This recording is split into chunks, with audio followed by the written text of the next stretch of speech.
Here we go. So, hi everyone. I'm Jane from the Business of Food, and today we're doing another one of our little lunch bites kind of sessions, and we've got a very good friend and friend in business called Meirav from Webby Web Design. About 12 years ago when I first started, I did our first website, and it was very different to actually, the websites that we do today, Meirav. But since then, I know that you and I have worked on at least 2 versions of mine, maybe 3. And and I just wanted to bring you on board to get you to, give us some tips and hints about working in this unusual environment that we find ourselves in, because I think there's some fantastic opportunities around the place at the moment, but it will take some thinking about, and I think that's what the audience will probably get the most benefit from. So would you like to introduce yourself? Okay, hi. So Meirav from Webby Web Design. I'm a web designer, web developer, and I started Webby 12 years ago. So probably Jen and I met around the same time that we both started our businesses. I focus, but the way I work is website strategies first, strategy and structure, very important to get things right from the start in terms of functionality, branding, the way the website work, all of that. So I design the websites and then I build them, develop them. I'm a Squarespace authorized trainer and developer, so that's one of the platforms I use mostly these days. I'm also a Shopify partner for Shopify commerce shops, and I can also custom code any website. So these are the offerings that I offer. And I think now that you mention it, I think the first website that we worked on was a custom designed website, right? Yes. And I think we actually met 12 years ago at a networking event, because you and I are, very much community minded, and, I think that's why we've kept in contact for all these years, along with Claire from Blade Creative, which we'll actually talk to Claire in one of our other lunch bites. So 12 years ago, you will have seen a lot of different things come and go, right? Yes. Not only style, but technology that changed. I mean, the move to mobile was probably halfway through, and all the websites had to change to be adapted to mobile, and all the SEO, and so many things change all the time. So I have to keep my reading up and learning all the time. You must be very skilled. So as a web designer, maybe you can tell us about your ideal client before this interruption to our way of doing business hit. I guess for me, a client, I work with startups as well as established businesses, but I find that when you have worked in your business and you're probably 3 years into the business and you know your offering and you know what works and what doesn't, that's when I can probably step in and build the best websites. Because with startups, even though I can help and try and build it in stages, there are a lot of issues and questions that come up in the first, 1 to 3 years in terms of services or how do we sell online, these sort of things. And I don't like to build something that's not being used. So for me, when you have more clear understanding of your business, that's probably my ideal client. Right. Okay. So I know over the years, because the technology has been changing as well, there was always that tendency for startups to think they needed a website straight away. But I think you normally advocate something like more a landing page with the socials on it. Yeah, and that's the reason, because a lot of times there's testing the market. Food, for example, we don't know if selling at a market will work better, or online sales, or go to retailers. So having a landing page and just talking about the product, have some general information and test things on social media really works for about probably 18 months. That's usually what I've been seeing. And then we develop the full website. Okay, so have you seen that you said at the point where they know their target market, they know how they're going to engage them, is probably the point where you can build them the best website possible. Have you Yeah. seen that timeline get shorter? Because you've said 18 months, but I know that previously that journey would have taken them at least 18 months to get to that point. No, it depends. This is just from what I've seen in experience. Yeah, it Yeah. depends on each. It really depends on a product and on the business. Some of them can see right away. Some of them take a bit longer. It's also funding. They need the funds to, because building a full website, they need professional photos. They need the brand needs to be established. All of these things also take into account. Yeah, right, Yeah. right. And that's where it takes like a whole team. I think that was Yes. one of the biggest learnings of me as a business owner myself when I set it up. I didn't realize that, to build a really good website, you actually needed a, a graphic designer with branding skills. You needed a copywriter to write the text. You needed, and then there was the technical aspects Photos. of Yeah. photos, absolutely. But then there was the technical things about, your ABN, your domain name, your all that stuff behind it that doesn't even factor into your thinking as a startup. Yeah, that's right. Yeah. And to add to that, if it's an online shop, and I think we'll talk about it more later, is a lot of other technical aspects that you need to consider before you even start. Yeah. Yeah. So how did you get started in websites? Well, my background is business strategy, and especially online. I worked for corporate for many years, doing more of a strategy and analysis and that sort of thing. And then I wanted to reinvent myself, I guess. I didn't want to go back to corporate after I had my first child. My husband is in IT, and he said, he put me on a course and he said, I think, you can easily learn how to code. So I spent a year and I learned. Wow. And I did a couple of websites for community and to see if I like it. And it Yeah. worked really well. And yeah, that's how I started. So do you work with your husband on those websites, or is it your business, or No, it is no? my business completely. Yeah, yeah, Great. Okay, yeah, perfect. yeah. Um, I know it's interesting how you get started in these things. And I think a lot of us are corporate escapees from, not wanting to go back to those kind of jobs. Mm, yes. Yeah, Work-life balance, all that sort of thing. yeah, exactly. So if your ideal client was, someone in business for at least 18 months so that you can build them the best website possible, um, how does the business journey go after that? Because normally we would see someone doing rebranding or a refresh of some kind at probably 3 years, maybe. Is No, there a so no, so I can help them in the beginning, but in a landing page sort of scenario, very mini website. And sometimes they don't even have a brand. And yes, when they do have a rebrand or a proper brand, that's when we step in. So it is between 18 months. Sometimes it's 3 years. It really depends on how fast they are. yeah, Yeah. Yeah. okay. And have you worked with some larger businesses that, just have had a website since day one and they, yeah? Yeah, and they moved, yeah, just moved to me, wanted a different provider. Yeah, of course. Yeah. Sometimes it's Okay, is with a rebrand, sometimes not. So depending. Yeah. okay, okay. Um, So let's talk about these new times, because I think this is where a lot of people are becoming uncertain about how they can attract their attention online, what they should be doing to, pivot their business. And they're very aware of, how they want to pivot their business, but how do they then, take their website with them? Mhm. So, and I'll focus on food, obviously, in this session. But Okay.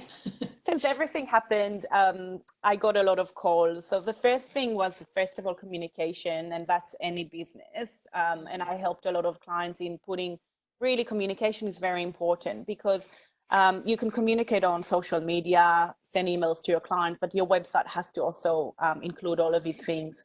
So, you know, setting up things like pop-ups that explain or link to a page that actually has more details.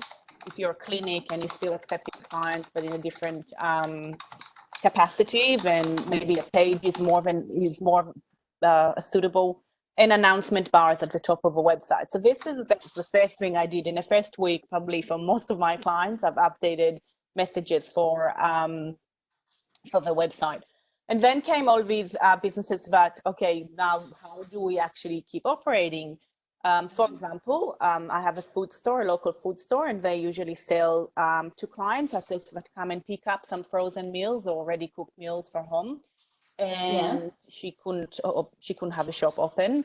So and she said, I can deliver, what can I do? So for example, for someone like that, we've set up online a portal, so like a shop, so so people can select products. She had to update it every day because its menu that changes every day, and she delivers once or twice a week to the local area. So that's sort of one thing we could do. Everyone is different, so people want to go online and put their product online, and yeah, you just need to see what works best for your business in terms of the functionality of a website as well. Right. So we've seen a lot of, cafes and restaurants suddenly diversify into takeaway. Someone like Rustic, who you're talking about, I think we're very well set up because they had a lot of frozen meals and that kind of stuff. So how does a cafe or restaurant have fresh meals available? And so sorry, go ahead. No, that's all right. It's just that, there are several options that we all know for them to be able to take advantage of. But what are the pros and cons of, doing it yourself? And actually, what do you need to think about when you haven't been playing in that space? Yes. Okay. So yeah, the first option, obviously, and some of them already were doing it, is going to someone like Uber Eats, and these are delivery apps. So that's very separate to your website because it's all done. They have to pay the delivery app and all done through the app. So they upload their menu and pay the fees. A lot of them don't want to do that because the fees are higher, and maybe also they want to deliver themselves or have some restrictions. So there are a few options. The first thing that these cafes and restaurants need to think about is, first of all, physically, how do I want it to work? Do I have a staff to deliver? Do I want to deliver only to specific suburbs, just locally? Because all of these things will have to be considered when we set it up on the website. You don't want to get an order from some 20 kilometers away and then they already paid and you have to deal with it. So you really need to put all the structure in place first and see what you want to do. The second thing is to consider is if you're taking payments online, there are fees involved. So a lot of people are not aware that once you start taking payment online, you need to connect a payment gateway. That can be something like Stripe or PayPal. And they take different fees. It is not like the Uber Eats fees. It's a much lower rate, but you still need to take it into account when you price your products. Then you need to think how much you'll charge for delivery. Again, if you're paying a staff member for that or you're doing it yourself, you have to consider that. And also, can you attend to all these orders right away? So in the Rustic option, it was, no, I'm going to deliver only twice a week. So throughout the week, I'll get orders, and we made it clear on the website, but that's a different type of website. If it's a cafe and someone's ordering, they want it right away. So you need to have a staff member. If you're not using a delivery app and doing it from your website, you have to have someone physically getting the orders and giving them to the kitchen right away and attending to it. So that's another thing to consider. So then the options to implement, the simplest option, which is the easiest, is actually just to have a PDF version of your menu, of a menu that you are now currently using for takeaway, because a lot of restaurants cannot actually deliver the full menu, and have it really visible on your homepage and ask for people to ring you. That would be the best way for restaurants because that's really immediate. And also, then you don't even have to take the payment online. You could do the payment on delivery, or you can, if it's a pickup, you can take payment when they pick up. That's sort of the most economical way, I guess, of doing it for And a lot of restaurants are doing that because that's the fastest way. Then there is, Yeah. yeah, sorry. Sorry, Meirav, we actually came up against a restaurant that was having a struggle to actually think about how to move to that model, because they wanted to service their local people that would normally come to their space, but they hadn't traditionally captured their details. Like there was no, restaurants don't normally ask for your details when you just come and eat in their establishment, but then when something like this happens, that's exactly the currency that you want to be trading in. You want locals to engage with you. So do you think that's an option? Like restaurants should be somehow collecting their locals and their regulars' details? Yeah, moving forward, definitely, because communication is key. You're relying now on the customers to check out if you are delivering. So physically, I need to go to all the website of my local restaurants and see who can I order food from. But I could, if I received an email saying you're open, then I would know that. Another thing I've seen in my area is when there is like an organization for the whole local shops, like we have here in my area, then they would maybe communicate a list of these are the restaurants that are open and this is how you can contact them for food deliveries. So so maybe setting up a whole list, organization for the area and collect emails this way rather than specifically from each restaurant. Yeah. We used to do the same at the Bentley Traders Association. Traders Association. Yeah, exactly right. Yeah. So that was really good for communicating when there was any disruptions to the shopping strip or, specials from some of the traders. So I think what you're saying is, that there's lots of different ways to get to your customer. You just need to know who they are and how they connect with you, because that suggestion of putting a PDF menu up means you're expecting people to come to your website to have a look at that. Yeah. You can put, so social media is key. So if you have a big following on social media, promote it there. You can put it as an image, as a post, in a post with a menu. A lot of them are really small menus. They're just maybe 10 items. So it's very easy to promote it this way on social media. Yeah. So what other ways are there, that you've seen? Because that PDF menu and a phone call is kind of the simplest way. What other things have you seen people use? Okay. So some people actually create a whole shop. So they will recreate the menu as an online shop, but they'll have a dedicated person that will receive emails on or as a text message, like real time, and communicate with the kitchen and then send the delivery. So maybe there's a bigger restaurants that can set up for that. And some of them are form, like instead of a PDF, it can be like a little order form, tick what you want. So rather than a cart, but all of these really rely on someone receiving the email right away. But that way, the advantage of this way is the payment, that they can take payment in advance. So it's an order that's confirmed and paid for. Yeah. And I suspect that's one of the risks of, offering payment on delivery, because, someone could enter that address wrongly and it not get to them, but, then you've got food that's been prepared but not paid for all sorts of reasons, I imagine. And another, not restaurants, but I also work with food distributors. So I have the big distributors in Sydney that distributes to cafes, restaurants, and to catering. And his business gone completely dead after all of that. Yeah. But he had a lot of stock. So we've set up a Shopify store for him for all his products, about 500 products. So open it to the public in his local area. So again, he wanted to deliver it. It's not Australia Post or anything like that. So we know 10 suburbs, and he promoted it in his local area. But then when someone orders, they're limited to the area, and they could, and he had a lot of orders come through in the last 2 weeks since we launched it. So that's another way of thinking, okay, what do I do with everything I have, and setting up a quick online store. Yeah, we've seen that a fair bit, I think. A lot of people are moving into this area, and that haven't traditionally been, direct to consumer. even just, you know, the fishmonger, the distributor for seafood, the you know, the very large distributors are actually delivering to people's homes, which is amazing. Yeah. But I think it means it becomes even more important then to attract attention and to know that, you know, you can service that customer and who it is that you're servicing. Yes. I think this subject is actually quite huge. It not only does it cover websites, but it's, you know, a lot of it goes into the marketing that Agatha's going to talk about next week. And I'm sure Claire will touch on, you know, target market a lot when she comes to do her branding and strategy kind of session as well for graphic design. So there are some other things that we haven't really touched on. So all of these things probably cost that little bit more to implement, right? Yes. Yes. Yeah.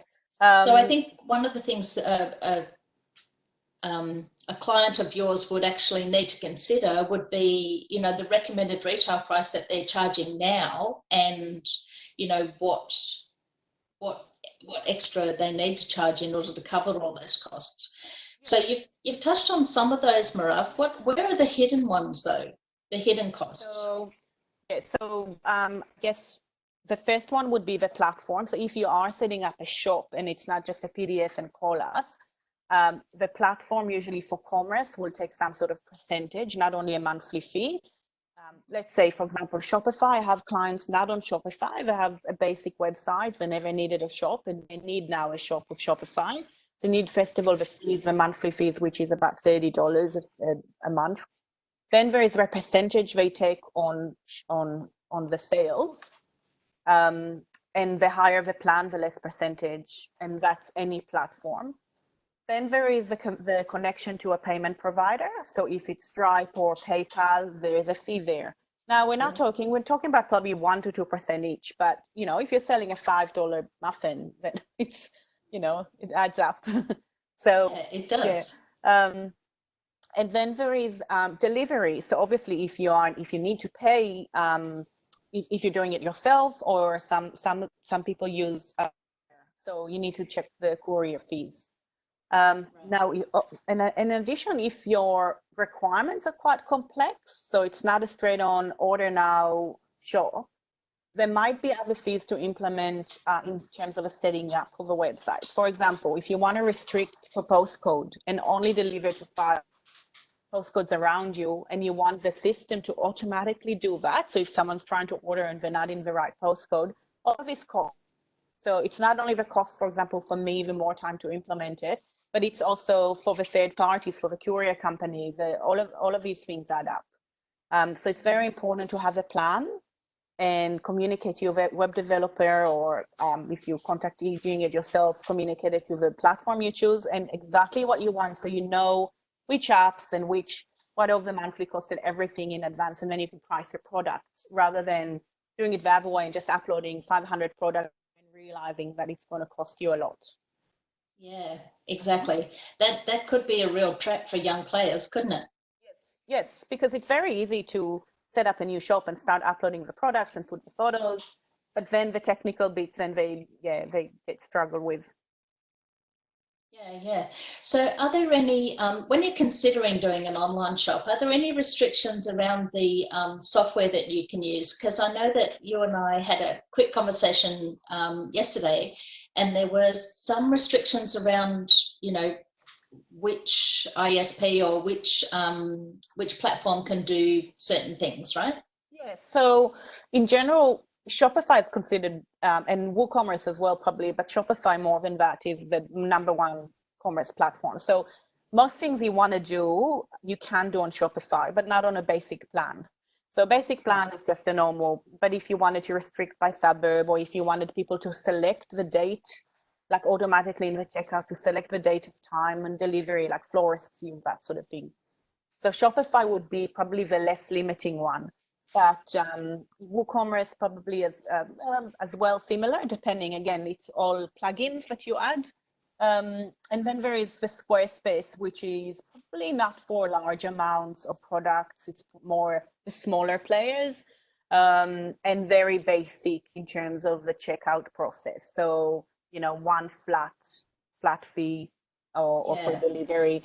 Once you start saying, okay, I had a question, someone wanted different delivery fee for every product. And that's something that none of the platforms do, because it's usually either by weight or by zone. You can't really say this product is $1, this one is $2. Yeah. Yeah, So, yeah, yeah. That would yeah. be really restrictive, and that's something you don't think about until you actually go and do it for yourself, right? Yes, it's all the checkout process and the cart process, which is very separate, different to just displaying information on a website, because we're limited with the functionality with how it, yeah. Yeah. Okay. So, so what are the top 5 things that you think people should be thinking about to, Okay. yeah, I know I Um, probably didn't ask you that before, but if you've got top 5 things, that would be fantastic. so to moving online to a model online. To moving online, yeah. Yeah. Okay. So I'm just going to read because I actually wrote it down. I knew it was Good. happening because so have a plan if you're going to deliver. So where will the location? Where do you want to deliver? Is there any restrictions? How are you going to do it? So is it going to implementing a third party tool, a courier company, or are you going to do that? Because sometimes the third party couriers would have integrations to the website anyway, and it will do it all automatically. So it's good to contact them in advance and see what they offer. Payment, how do you want to take payments and set up all of the accounting details? So is it Stripe, is it PayPal, credit cards, how do you want to take payments? That's important to understand. And then is the site, if you're, like look at your website and the platform and see if it's actually possible to add commerce. Not all the platforms would have that option anyway. So if there is an option to set up a commerce link from your website to a separate website with a subdomain. Right. For example, shop.webbywebdesign would be the domain on Shopify, and my website will be maybe custom made or something like that. But click from your main website to that other platform. So that's a tip, because you can do that instead of, because this is all temporary. You don't know if you're going to do that forever. You don't want to spend thousands of dollars and redoing your website, and then in 2 months you don't want to offer that service anymore. So setting up a separate platform with a subdomain that you can switch on and off would be a good temporary solution. Okay, that's actually a great tip, because you're right. We don't know how long this is going to go on for, and some people have, pivoted just for the period that they can see ahead, and others have actually discovered, a whole new side of their business that they would like to keep and continue and grow. But also because you have to act quick now, if you are then setting up a separate one quickly and see that it works, then later on, if this is going to be part of your business model, then go and implement it and develop it and make it work better. But I think that's sort of a quick solution. Shopify has free templates as well, that you can really just add your logo and the products. They're very, very simple. But as long as it links and it's on the correct domain name from your website, customers don't really know. They don't really care which platform, as long as it's secure and it works for them. Yeah, exactly. So they're your top 5. Yes. Sorry, I don't know if I did 5. I thought I did 4, but policies is important to communicate. So if you're not, so cover yourself basically in your policies. Don't forget to update them and make sure you communicate on that page. Like for example, with a rustic example, up front, we only deliver on Wednesday, and these are the delivery zones. So then no complaints come in. Yeah, right. And Yeah. that's another thing, you can switch off again when, when all this passes, because she doesn't normally deliver, right? But she's delivering, at the Yeah, and moment. I don't know if she might continue, but yeah. Yeah, exactly. But as you say, it's a great opportunity to try it and see if it works for people. Yep. So, Meirav, I know you do a lot more than just build websites, because I know you've done a lot of training for us and a lot of knowledge sharing you do through all sorts. Are you still continuing that? Yeah, I can't do the face-to-face workshop in the workshop. But I am planning to, maybe at least for my clients that already I know their websites, to do some sessions online on Zoom. Yeah, that's something I'm playing with the idea of. Yeah. Oh, fantastic! Because I got a lot of. I just give you some feedback on recording. I got a lot of personal uh, benefit from learning about Google and learning about Squarespace, which is the platform I use. Um, and I just wanted to make sure, probably very selfishly, that you will still continue to do that. Yeah, of course. Yeah, I just need to set it all up. Yeah. Cool, cool. Well, thank you for sharing all that knowledge with us today, because I know that you've got a lot of experience and you've got a broad customer base. So I think you've got a lot of different scenarios and lots of case studies to draw from. So where to from here for you? Is it you're going to keep doing a lot of the same stuff and basically ride this out like most of us are, and then see what comes out the other end? Yeah, I'm busy just supporting my clients. I have a few new projects that I'm working on as well.